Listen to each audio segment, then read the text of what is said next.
имен, не осталось порой имен.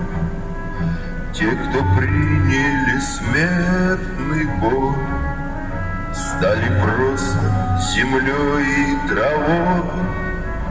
Только грозная доблесть поселила сердца живых.